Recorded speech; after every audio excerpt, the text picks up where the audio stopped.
Call the meeting for the Conservation Commission Inland Wetlands Watercourse Agency to order.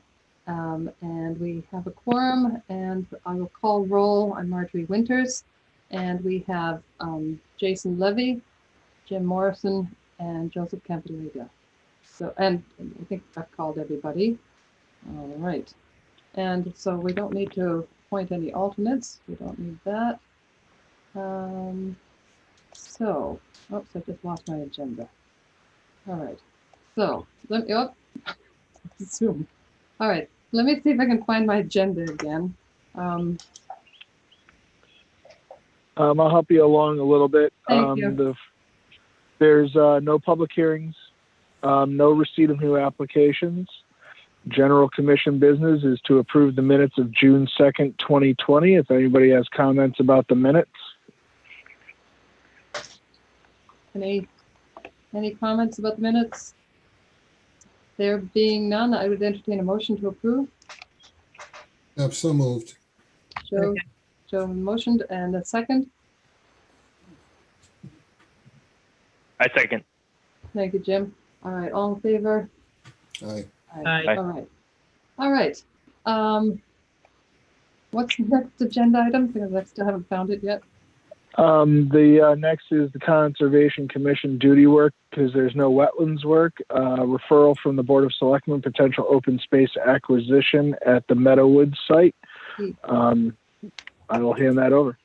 Okay, I did write a letter, and Tom has emailed it to you if you want to take a look at that. It's very short. If you would like to make any comments or edits, I've seen a couple of typos. So just give you a moment to read it, or I can read it out loud. Madam Chair, Yes. you have representative of TPL Trust for Public Lands and the property owner here, Griffin Land. We have a quick presentation that I know that you saw at Yes. the Open Space Committee. Maybe we can give that to the group if you had any questions from the last meeting. That would be wonderful. All right. So Yes. I'm going to share the presentation now with everyone. Good. And Honor will assist me with this. Great. Thanks, Mike. And thanks everyone for having me here again. I am presenting on the Meadowood conservation purchase. My name is Honor Luller. I'm with the Trust for Public Land. I'm a project manager, and I do land conservation throughout the state of Connecticut. Next slide. A little bit of background about the Trust for Public Land. We are a nonprofit conservation organization with a mission for land for people, connecting people with nature and the outdoors and improving access to those opportunities. So we were founded in 1972. We've been active in Connecticut since 1986, and we've protected now 94 properties and 7,900 acres as of last Friday. We just had a big state park expansion project close out in sort of central eastern Connecticut. And, you know, all of these acquisitions have led to about 150 million in fair market value protected in Connecticut by TPL. We've worked in Simsbury before on the Ethel Walker projects. There were a number of parcels there, and also the property I think known as Simsbury Meadows behind the Outdoor Performing Arts Center, along with maybe a few others, but before my time. Next slide. So we're here.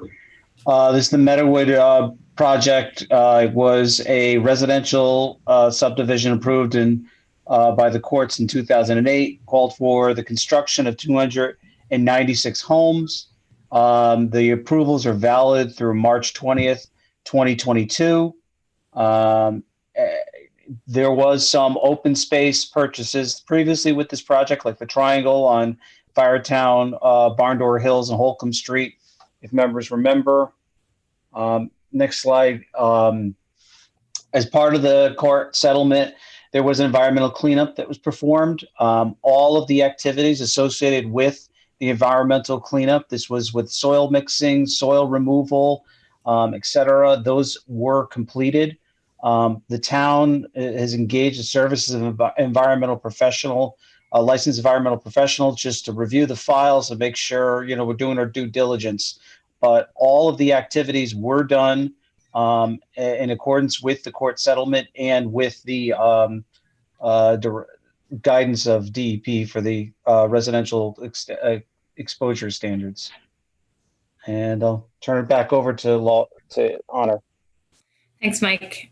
So this is a map of the conservation project. Some of you may have seen this before. It sits south of McLean Game Refuge, or McLean, and north of Massaco State Forest. I've heard it a few ways now. And TPL has a contract to purchase all 288 acres. And we've been working with the landowner since last year. We were introduced after Griffin became generous donors to our organization to help us with some projects we were working on in Windsor. And we ended up sitting down and looking at their land portfolio. And this one really caught our attention for a number of reasons that I'll sort of go over in the next slides. So for one, there's a pretty interesting and compelling history on this site. It was the farm where Martin Luther King Jr. worked and lived nearby in the dormitory that is no longer. And we thought that was a really interesting part of Connecticut's history and something that we should really celebrate and acknowledge and preserve. There's a big opportunity for trail linkages. There's really good soils on the property that, might lend themselves to, continued farm use. Obviously it's connectivity, and there's an area reserved for future athletic fields. If the need arises, the town wants to sort of reserve some of that area so that it has the flexibility to put more ball fields in should there be the increasing need. And then finally, as we've been sort of working on this, we started connecting with the State Historic Preservation Office, and they were simultaneously working to get this property listed on the National Register of Historic Places. And so we worked with them about sort of, how this is going to look. And, we're at the very early stages right now, but when this project is completed, they really wanted to see that those tobacco barns and that landscape sort of stay intact. And so we are trying to do the best we can there with preserving some of those barns. And we got a significant grant to maintain and restore those so that they can add an interpretive element once this is all done. Next slide. So as I mentioned, TPL has a contract with Griffin. The property is fully permitted for 296 units. We have a purchase price at $6 million, which is a bargain sale. We have until February 2021 to close with an option to extend for 6 months if we have to. We like to, close on our deadlines, but this year has been, crazy to say the least. And so we're going to try and get there, but we have until July. That's sort of our drop dead deadline to close on this. And this last item I'm going to touch on pretty briefly, but TPL, in negotiating this contract, Griffin was willing to give us these 18 months to put together $6 million to buy. And, they have contracts that expire in 2022. And that's, we wanted to be in the position where we didn't, make this conservation deal a liability for them. And so we have been, contractually supporting, their permit renewal should it appear that the deal is troubled or, it's going to take us a lot longer. We would support the renewal of their permits, so that they're not penalized for giving us the conservation option. Next slide.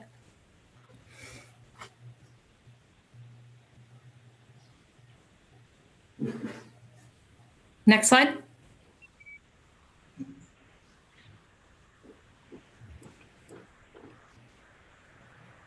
Am I not seeing it, or is it paused? Or Sorry I about think that. Mike- It's paused on me for some. No, let me try it again. Nope, no worries. I can wing it. Okay. There you go. How's this? no. Common. Oh, no, we've lost the visual.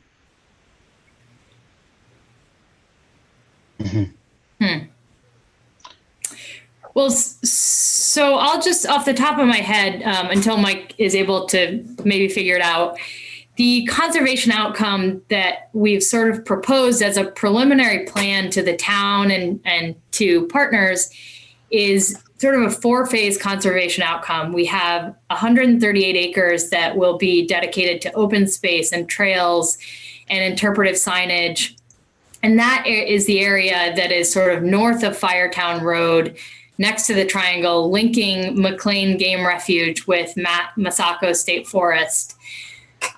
The other biggest component is the farmland preservation piece, and that's on Hoskins Road, and has a lot of the prime soils there. And when we originally sort of talked this through with the town, it seemed that area would be, best to keep in farming if possible. And there's some ideas that have been thrown around, like community gardens or, sort of small leases, making, Simsbury is an expensive town, and, small and beginning farmers have a really hard time with buying farmland. So the town would sort of have the option to sort of make what works for them and their farming community out of that property, out of that piece of the property. There, like I said, there's 24 acres reserved for future athletic fields. And then the 3 acres, more or less, with the barns would be sort of reserved for this historic and interpretive display around the American Civil Rights Movement and Martin Luther King Jr.'s history here in Connecticut. And sort of, this is, I think it's pretty well researched that this was a really pivotal and formative time for his involvement in that civil rights movement. And I think SHPO and TPL and, we plan on engaging other partners, would like to see that celebrated and memorialized. Next slide. So this just shows what I outlined, the trails that sort of exist there already are noted. There would be, potentially more trails, a linkage between the athletic fields and the open space component, so that, people who go and take their kid to a soccer game can go for a hike. And, there's sort of accessibility between the neighborhoods there. Next slide. So our capital funding model is coming together. For the open space component, we have already secured close to $1 million. So we're hoping to get about 2.2 from the town of Simsbury. We'll be applying for an open space and watershed land acquisition grant. And we've been, talking that through with DEEP. They're very supportive of this project. They want to see it happen. We're working hand in hand between marrying the open space grant with the Highlands Conservation Act funding, which flows through the Fish and Wildlife Service. And that is dedicated funding for the Highlands region of Connecticut, Pennsylvania, New York, and New Jersey. And Simsbury is just on the border of that focus area. We have secured $280,000 from the George Dudley Seymour Trust. The state and TPL sort of talked that through, and the state applied to this trust, and the trust granted $280,000.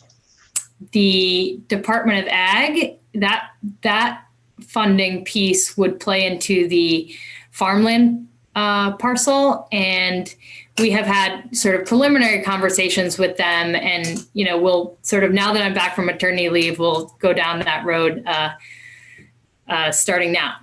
And then just yesterday, we got a confirmation that we're getting $800,000 from the State Historic Preservation Office through a program called Good to Great. and 500 will be dedicated to the land acquisition, 300 towards restoring barns and interpretive displays and programming around the MLK history.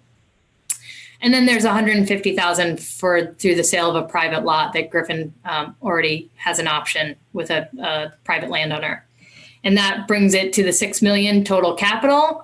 We have about $460,000 to raise privately to cover our project costs, to all the due diligence. This is a lot. This is very time intensive, getting all this money together and in a timely way, and running a town referendum takes a lot of staff and sort of deep bench. And then there's also about $100,000 built into our budget. That's sort of a program reinvestment line item for us. We are working on this project and fundraising in Simsbury and throughout the state, but sort of at the cost of not doing it elsewhere. And that line item helps us sort of deliver. It's sort of an equity line item. We can then, allocate some of our resources to Bridgeport and, cities where it's typically harder to fundraise. And then, we may want to add in some private funding for land management to sort of leave a little bit of an endowment, if we can, that will offset, the expenses for the town to sort of establish this as a park and open space. Next slide. So we are in front of you today, or I am in front of you today, because the Board of Selectmen voted to refer this to the various land use commissions. And so we are going through this process, trying to get positive referrals from all the commissions so that the Board of Selectmen can then confidently put this to voters sometime later this fall. So that is sort of the big thing for us to get through now. And so it's the Conservation Commission, the Planning Commission, the Zoning Commission, and the Historic District Commission and the Open Space Committee. And we have had positive referrals from the Open Space and Historic District Commission so far. We're working, we have completed the technical assistance letter from the town that basically prevents us from, having to code our time to lobbying. That's sort of a nuanced conservation finance law.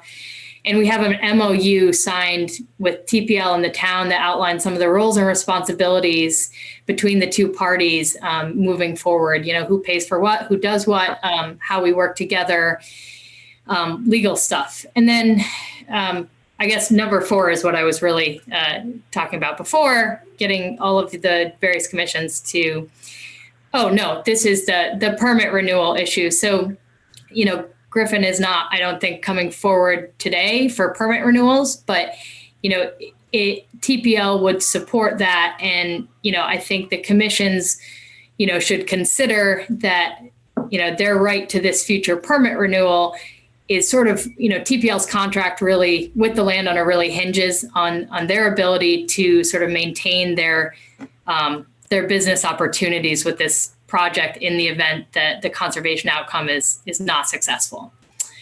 And then finally, we've been collaborating with the town on the due diligence. The title is underway.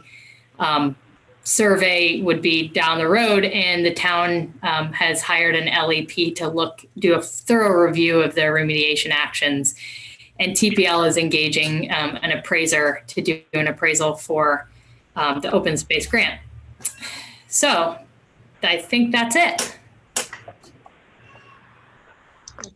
Lovely. Thank you for making that presentation on. Absolutely. Oh, this is the second time I've seen it. It's just Yeah, sorry about that. No, it's good. And I know the Simsbury Land Trust would also like to see it. So we'll set up a date for that. So the permit renewal, the how long would that be good for? If it was granted?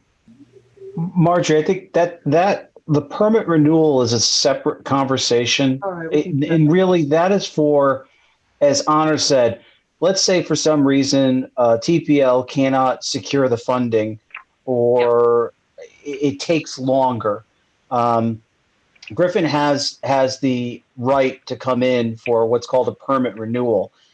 They've had their extensions that the max that was allowed under statute but they have the right to come in and say, listen, we're going to reapply for the same development to the commission. And so that's what's called a renewal. Yeah.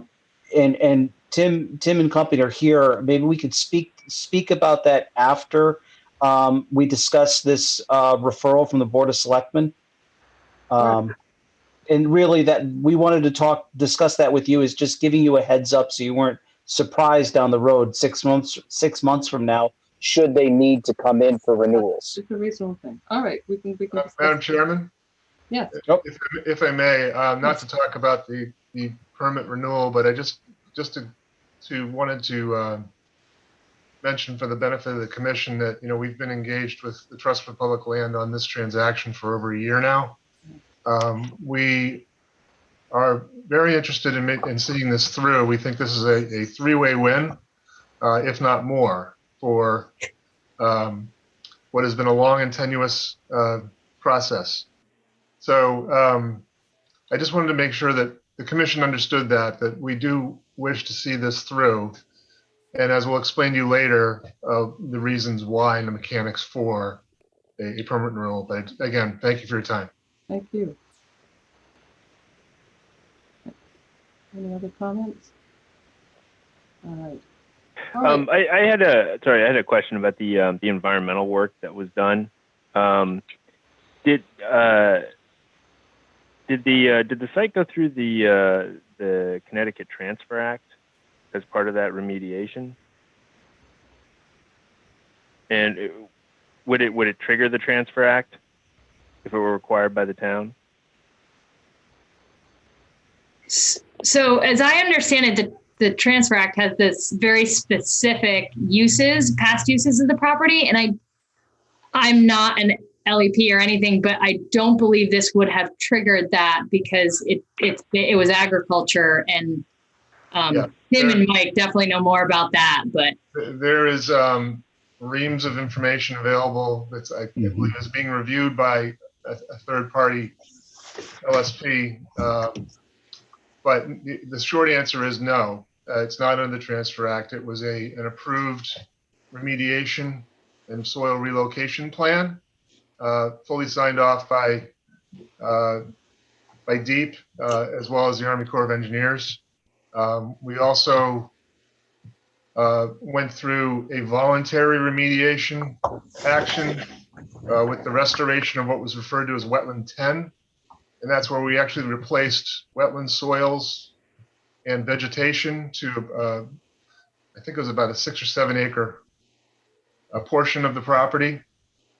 In so volunteering to take that action, we triggered the Army Corps jurisdiction and went through the entire project went through the Army Corps of Engineers for review. And everything's been signed off on, everything's been completed. And I believe the town's consultant is finishing up its review of that to confirm that. Was the remediation just done in around the wetland area, or was it more extensive? No, it was an extensive combination of things. The Wetland 10 relocation was just one component of it. There was a combination of soil mixing that occurred on the property. There was some select soil removal. It's all in a comprehensive report. There's actually a digest report that I believe Mr. Glidden has, if you care to look at it. But it was quite a long process, quite an expensive process. Yeah, Tim's correct. Yeah, I mean there was a lot of work that went into this, and our consultant is reviewing it and finalizing his review. But like we said, that's part of our due diligence since we are purchasing the property. So. Okay. Hey, Mike, can you make those reports available to us too? Yeah, we can get those to you. Any other comments? I know at our last meeting, we, even before the presentation, we were discussing the Meadowood, and we agreed that the Conservation Commission was interested in writing a positive referral to the Board of Selectmen. I did draft a letter. It is short, but I'm hoping that I've covered most of the topics that would be applicable to the conservation. I was hoping that you would have seen this before this meeting, so we could just go ahead with the, but can we do this by, since it just went out to the commissioners, can we, Tom and Mike, can we do this? They can send any comments to you, Tom, and if there are any edits or changes or additions, we can make those recirculated and then get it to the Board of Selectmen before was it July 7th, was it the date or something? What, 14th? When was that? Mike, do you have that deadline? I'm going to pull it up right now. All right, July. Yeah, you can. We can circulate that. I'll make sure I hit that again tomorrow morning to make sure that everyone has it with a notation that this needs to be returned within. Your deadline is July 7th. I'd like it before the end of next week, probably. With your schedule, I'd agree with Tom. Actually, I would be a little more aggressive and say by Friday of this week. Okay. The commission. Okay. The letter's written. Any comments or revisions or additions? If they could be If anyone has comments, I would like that they're emailed directly to Tom. Yes. Tom will make the edits, and then we'll send that off to the Board of Selectmen by Friday. Okay. Are we going to send it back? Fair enough. The edits? Are we going to send it back for everyone to review? Before? Yeah, we could share it with the commission as with the edits. Yeah. But we'd like to get this out ASAP because it's kind of important that this get to the Board of Selectmen. And could you, as well, there are a lot of commissioners that are not able to attend the meeting tonight. Can we also send out the presentation with the letter? I can email. I can do that right now. I'll send an email, attach the presentation that was from tonight, along with the letter went out to the commission. But I'll send both documents to them again, so everyone has it. All right. And I'll email as well as the point person so that it's squared away. All right. Good. All right. Next, seems like you're coming along with it, Honor. How much money tentatively have you raised so far? So we have $1,030,000. That's excellent. Yeah, and 300 of that is for barn rehab and restoration, but significant, It is. Yeah. A good start. All right. Yeah. Excellent. It's an exciting project. Yes, absolutely. Griffin land. It'll be a lovely project for the town. Great. Well, I'm glad you guys are supportive. Yeah. So Marjorie, just as a follow-up to this conversation, you have Tim Lescally and I think Pat's here. I don't know, Tim Hollister's here tonight too. They wanted to just give you a heads up about the permit renewals and this potentially could come to you, as I said, worst case scenario. Yes. I don't know, Tim, I don't know if you want to speak to that. I'll start, but I'd like Pat to go through the mechanics of it. Okay. As Honor mentioned, the project is fully permitted, and the permitted nature of the property drives the value of the property. Arguably far above and beyond what we've agreed to sell it for.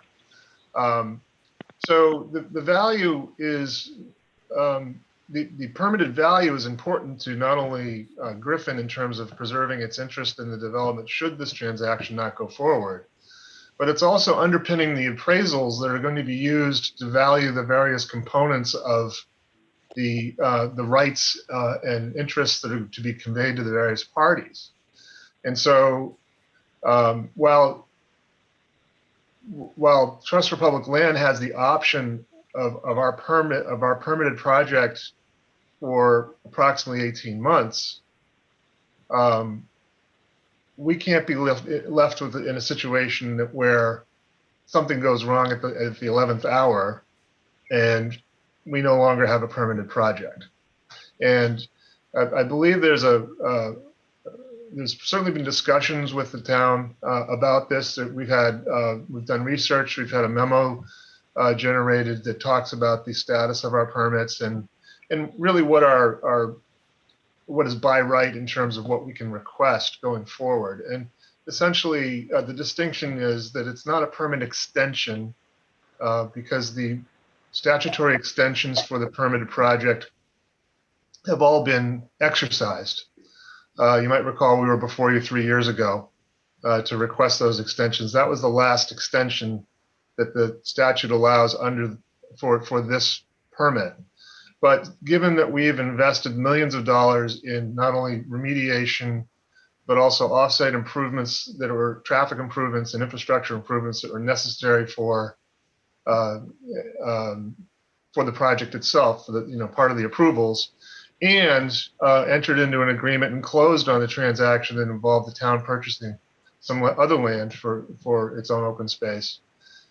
Those actions actually provide the vesting that we have, where we can request a renewal of our permit going forward. And so tonight is really just the explaining this all to you in hopes that we don't ever have to come before you to ask for it. But also just to make sure that everyone's aware that this is how it would have to happen. Pat, I probably stole more than half of what you were going to explain, but feel free to expound on that. Thank you. That's fine. That's fine. Left me with not that much to say. I'm happy to be brief. Pat Naples on behalf of Shipman and Goodwin, representing Griffin Industrial here tonight. So I think first I just want to underscore what Tim has said, which is our goal is to get this deal closed and to move forward with this project. That's sort of the ultimate goal here. But if for whatever reason the project is delayed or it is unable to close, we have outstanding permits that are set to expire in March of 2020. And because of the relevant statutes, we can't seek extensions beyond that March 2020 date. But we have permitted property upon which Griffin has spent millions. And so we do have a vested interest in those permits. And so if in 2021 it looks as though there are hiccups, we may be before the commissions seeking renewals of those permits on the same terms as they existed to go beyond that March of 2022 date, just so that we protect our rights to move forward with developing the property. Thank you. All right, thank you. Well, we're happy to address, if you have any questions about that, happy to address those as they may come up. All right. Thank you. Well, hopefully we won't need them. The project will go through, and that would be great. Exactly. It's a nice piece of property. All right. So I think that concludes our Meadowood discussion. Unless anyone has anything else. All right. Thank you very much. Thank you for your time. Thank you for having me again. Our pleasure. And Good seeing everybody. just one more thing, if I may. Mm-hmm. The Trust for Public Land will be applying for an open space and watershed land acquisition grant this July. I think the deadline is July 1. And so one of the not requirements, but encouraged, components is to have a letter of support from the Conservation Commission / Inland Wetlands Commission. And so if there is time, it would be, and I could sort of draft a, sort of template support letter for the commission to sign. Would that be? Well, we do have a letter of support. Maybe we could forward it to you and see if it covers all the bases. And yeah, the difference would be that it would be addressed to the DEP. Yes. But easily change. Yeah, exactly. Yeah. Okay, great. Well, I will coordinate with you on that in the near future. All right, sounds good, because all right, the date's coming up. All right. Did you say that's that's for the agriculture piece, or that's for which piece? The Open Space and Watershed Land Acquisition Grant Program. Gotcha. Okay. So if we you can take a look at our letter, see if it needs to be changed. We can do the changes. Maybe we can send it out in the next couple of days to the commissioners and get their approval while we're getting the approval for the other letter to the Board of Selectmen. Great. That would be wonderful. All right. Sound good? Yes. All right. Excellent. Thank you, Hannah. Thank you so much. All right. So moving on, I don't think we have anything else on our agenda. Nope. So we've got, You're at adjournment. we have adjournment. Do we have a motion to adjourn? A motion, move. we adjourn. Or second. Jason and Joe seconded. All in favor? Aye. Aye. Aye. All right. Thank you very much. Thank you. Thank you. Thank you. Good night,